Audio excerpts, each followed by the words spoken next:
Pour chaque projet de crowdfunding, et plus particulièrement dans le crowdfunding immobilier, les plateformes prennent en général des garanties supplémentaires au projet. Cela peut être des cautions, des hypothèques, etc.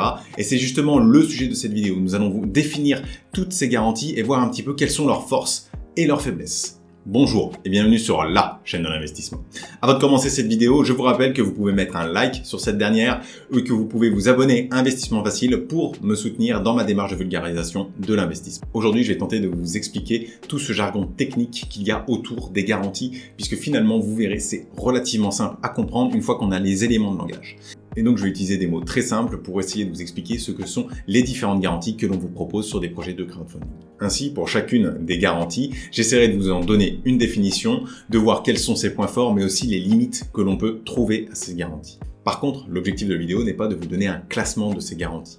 Bien que certaines vont ressortir du lot et je les présenterai en dernier puisque ce sont des garanties dites réelles qui nous permettent vraiment d'obtenir quelque chose en cas de pépin, eh bien la plupart des garanties vont être extrêmement contextuelles et vont dépendre à la fois du projet mais aussi de l'opérateur, de sa fortune, etc. Donc l'idée c'est de vous donner les cartes pour que vous puissiez avoir un œil critique sur chacune de ces garanties. Il est important de rappeler un point primordial. Ce point, c'est simplement que les garanties, bien qu'elles soient prises, elles ne vont pas être systématiquement activées au jour 1 du retard. Déjà, les contrats peuvent prévoir des périodes de prorogation, c'est-à-dire des allongements du contrat de prêt qui sont généralement comprises entre 3 mois et 1 an selon les plateformes et selon les projets. De plus, activer les garanties dès le jour 1 de retard pourrait être totalement contre-productif parce que généralement, activer les garanties prend du temps et en plus finalement si le projet se déroule plutôt bien mais qu'il connaît juste un retard qui n'était pas planifié à cause d'une commercialisation qui n'a pas abouti ou à cause de travaux qui ont pris plus longtemps que prévu, il n'est pas nécessaire de mettre le couteau sous la gorge de la personne qui organise le projet, de l'entrepreneur, alors que finalement on va attendre quelques mois pour obtenir notre remboursement si l'opérateur est tout à fait sérieux. Passons maintenant à ces différentes garanties. Et la première garantie, eh bien c'est le prêt en lui-même. Il faut avoir conscience que vous êtes inscrit comme créancier de l'entreprise. Et ce rôle de créancier, en cas de défaut ou de redressement judiciaire par exemple de la structure, vous permet d'être listé dans les personnes à qui la société doit de l'argent. Et donc quand la société va vendre des actifs pour pouvoir rembourser ses dettes, vous serez parmi les personnes qui seront automatiquement remboursées. Alors bien sûr, ça prend du temps, ça va prendre du retard, potentiellement 1-2 ans de retard, mais in fine, vous serez remboursé juste parce que vous avez ce contrat de prêt. Donc en lui-même, c'est une garantie d'être remboursé. Mais la plupart du temps, les plateformes estiment que cette garantie du prêt n'est pas suffisante. Et donc elles vont mettre en place un ensemble de garanties par ailleurs. Et la plus connue, ça va être la caution personnelle. Cette caution personnelle va mettre en jeu les biens personnels de la personne pour rembourser les investisseurs. Cette garantie, elle est très bien pour les personnes qui détiennent en nom propre un certain nombre de biens ou d'instruments financiers. Elle est aussi très bien pour pouvoir mettre une certaine pression à l'opérateur. Si l'opérateur ne traite pas le projet dans les temps, on lui dit « attention, on va activer ta caution personnelle ». Et donc cette caution personnelle, surtout quand elle est solidaire et indivisible, donc ça c'est un terme technique pour dire que finalement on peut l'activer très rapidement, et bien cette caution personnelle solidaire et indivisible va permettre de dire à l'opérateur « attention, si tu ne fais pas les choses dans les temps, moi je vais aller récupérer tes biens, je vais aller récupérer tes instruments financiers par ailleurs.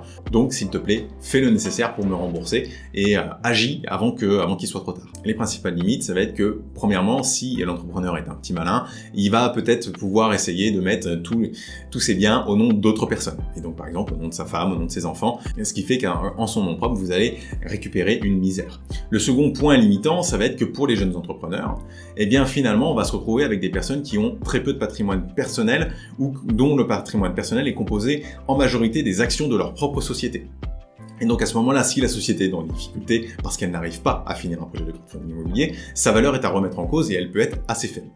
Dernière limite, si l'entrepreneur est en difficulté de manière globale au niveau de sa société, eh bien il faut savoir que généralement la caution personnelle est donnée à beaucoup de monde. Et donc cette caution personnelle, on va se battre comme des chiffonniers pour récupérer pas grand chose. Mais par contre, elle a beaucoup de limites qui en font une garantie qui n'est pas si intéressante que ça dans beaucoup de cas.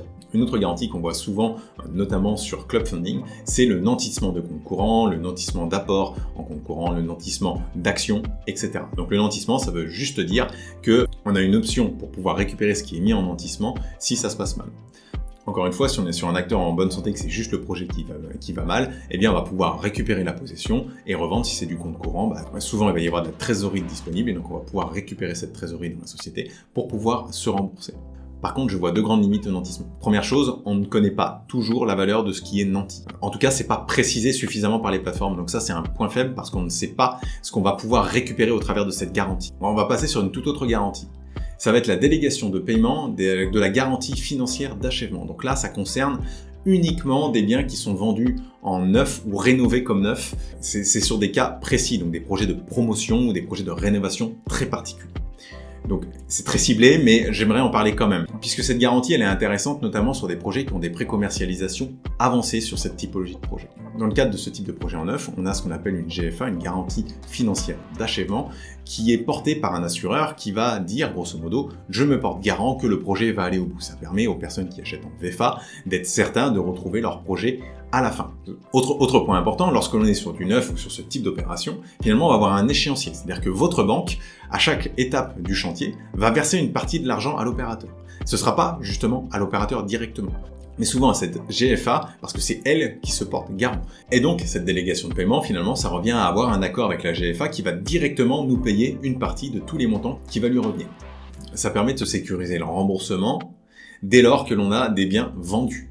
Par contre, la grosse limite, c'est qu'il faut que ces biens soient vendus. Et c'est aujourd'hui une des grosses problématiques, puisqu'on a de moins en moins de crédits qui sont acceptés et que les taux sont de plus en plus hauts. Donc aujourd'hui, c'est une garantie qui peut être intéressante sur des projets très spécifiques, donc en VFA, avec une forte commercialisation, mais la plupart du temps, on va avoir des commercialisations plutôt faibles, parce qu'on va être vraiment en amont de ces projets-là lorsqu'on est en crowdfunding.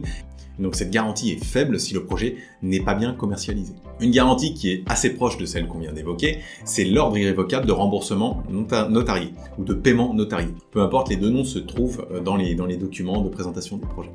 Et donc là, c'est finalement très similaire au précédent, mais plus pour de l'ancien, pour de la rénovation, pour ce type de projet.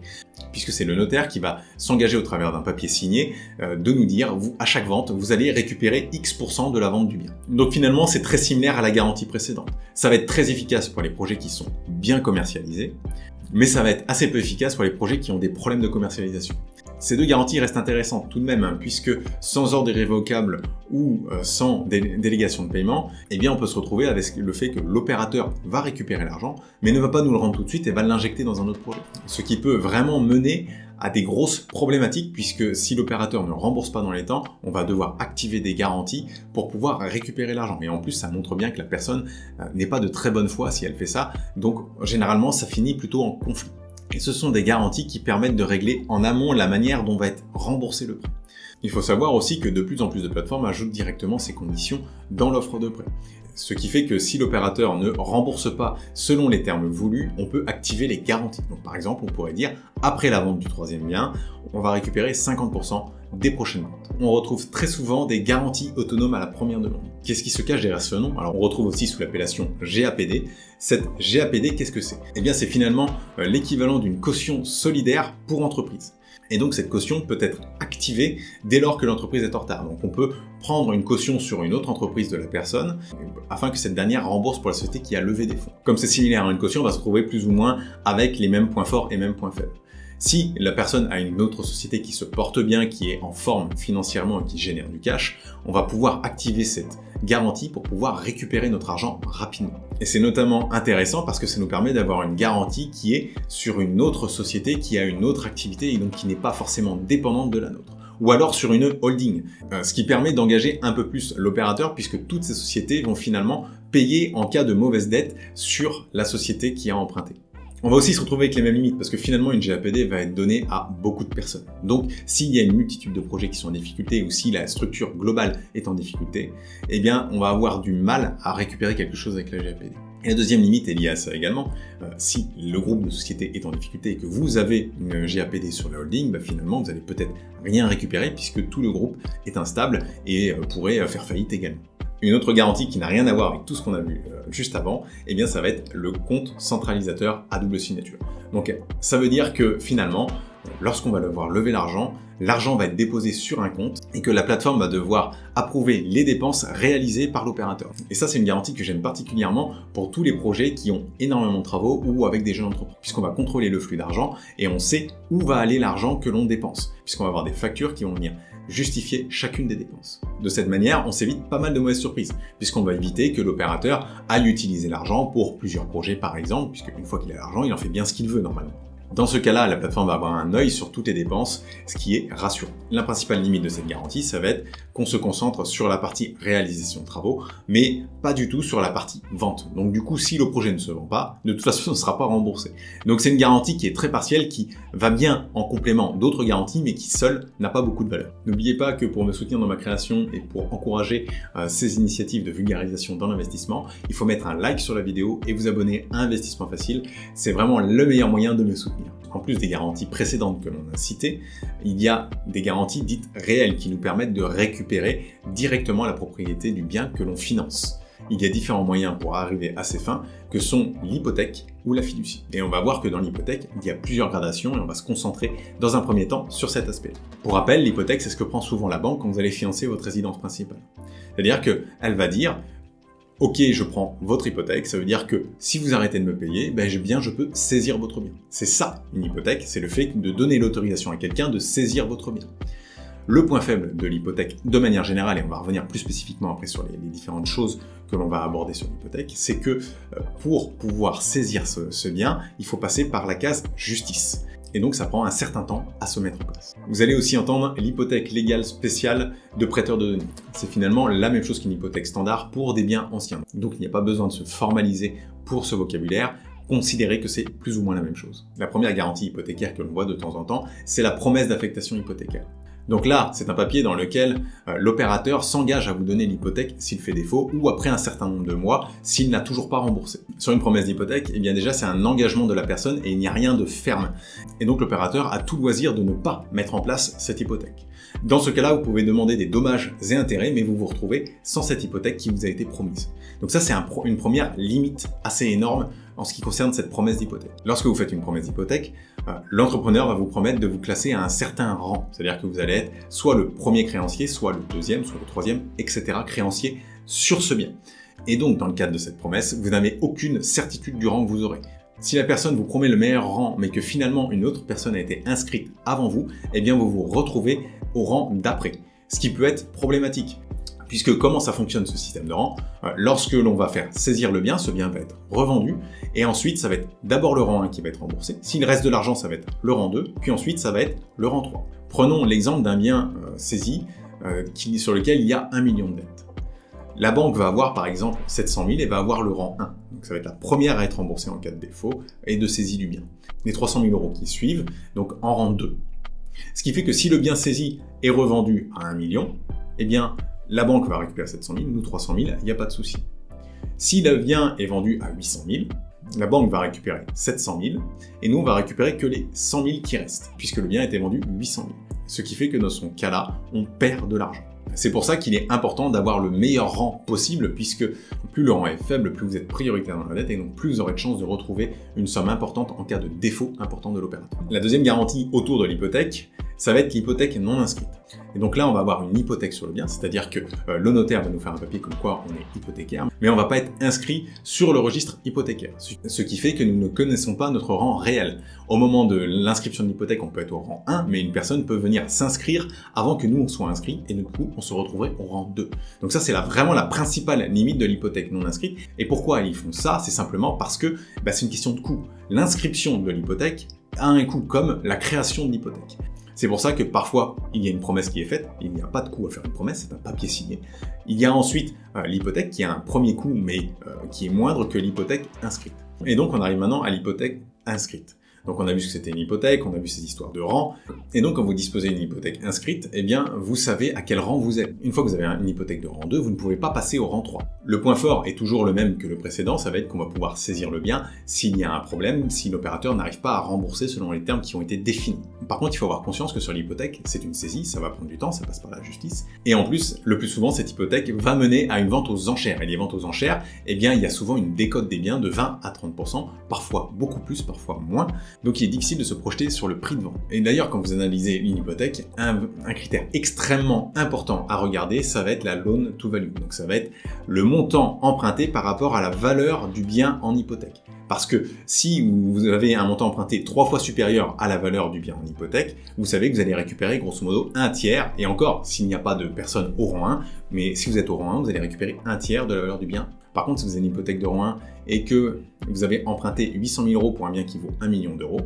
à ce moment-là, on fait le calcul 800 000 divisé par 1 million, ce qui fait une LTV de 80%, et à ce moment-là, on est relativement bien protégé, puisque même s'il y a une décote sur le bien à la revente, on devrait retrouver plus ou moins notre argent. Il y aurait beaucoup de choses à dire autour de cette LTV, parce que par exemple, lorsqu'il y a des travaux, eh bien, les travaux vont finir par faire diminuer la LTV, puisque la valeur du bien va augmenter. De même, sur les projets de promotion, vous allez au début avoir une hypothèque de rang 1 potentiellement sur un terrain.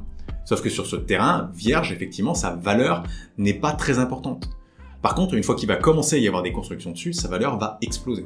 Et donc, même si on est sur une LTV élevée dans le cadre d'un projet de promotion, qui peut être de 200, 300, 400%, il faut faire un petit exercice de projection et de se dire, on va se retrouver avec un projet qui vaut potentiellement quelques millions d'euros, alors que la valeur initiale était, elle, de quelques centaines de milliers d'euros. Donc il faut savoir un petit peu jongler avec tout ça. Il n'y a pas de règles à proprement parler, c'est juste qu'il faut avoir conscience de ces éléments lorsqu'on fait cette analyse pour essayer de jauger de la force de l'hypothèque. Maintenant qu'on a vu toutes les formes de garantie autour de l'hypothèque, on va passer sur une autre garantie qui est aussi forte à mes yeux que l'hypothèque inscrite. C'est la fiducie. La fiducie est une garantie qui est très récente puisqu'elle a été définie dans le droit français qu'en 2007. C'est quelque chose qui nous permet de récupérer la propriété d'un bien sans passer par la justice en cas de défaut. Et pour ça, il y a 3 parties à une fiducie. On a le bénéficiaire, donc qui est la personne qui a emprunté de l'argent, qui va bénéficier de la fiducie si elle doit se mettre en place. On va avoir le constituant, qui est la personne qui emprunte l'argent et donc qui met en gage un certain actif. Et enfin, on va avoir le fiduciaire, qui va être la personne au milieu de tout ça, qui va conserver durant toute la période du projet la propriété du bien et qui va nous la transmettre en cas de défaut. Par ces structures, on s'évite toutes les démarches judiciaires. Comme il y a un contrat qui est établi, si le contrat n'est pas respecté, on peut demander le déclenchement de la fiducie dans ce cas-là. La fiducie peut porter à la fois sur un bien immobilier ou sur une société. Et donc souvent, on va avoir une fiducie sur la société qui porte le projet. En récupérant la propriété de la société, à ce moment-là, on va démettre l'ancien président de ses fonctions. La fiducie va mettre quelqu'un à la tête de la société pour pouvoir revendre les actifs dont elle dispose, pour pouvoir nous rembourser. C'est une garantie très forte puisqu'elle est à la fois exécutoire, c'est-à-dire qu'il n'y a pas besoin de passer par la justice, et que en plus, elle est plus rapide qu'une hypothèque. Donc, elle a des points forts. Cependant, lorsque l'on récupère une société, on récupère aussi bien ses actifs que ses passifs. Donc si la personne s'est endettée auprès de nombreux opérateurs ou auprès de fournisseurs ou auprès de l'administration, eh bien donc ce sont ces personnes-là qui vont venir récupérer l'argent. En sachant que l'administration fiscale aura toujours raison et prendra toujours la part du roi, puisque c'est toujours l'État qui se rembourse en premier. Ça va être le seul point négatif à cette garantie. En sachant qu'en plus, ce sont souvent des sociétés projets, c'est-à-dire qui portent un seul projet, et donc que finalement, le nombre de créanciers est limité. Ce qui en fait une garantie particulièrement forte, au même titre que l'hypothèque inscrite. Voilà pour ces explications, j'espère avoir été relativement clair et synthétique. N'oubliez pas que pour me soutenir dans ma création et pour encourager ces initiatives de vulgarisation dans l'investissement, il faut mettre un like sur la vidéo et vous abonner à Investissement Facile. C'est vraiment le meilleur moyen de me soutenir. Je reviens la semaine prochaine avec la vidéo bilan de février 2023, sur laquelle nous allons voir que j'ai encore reçu plus de 600 € de revenus passifs. Je vous souhaite à tous une bonne fin de journée et à bientôt.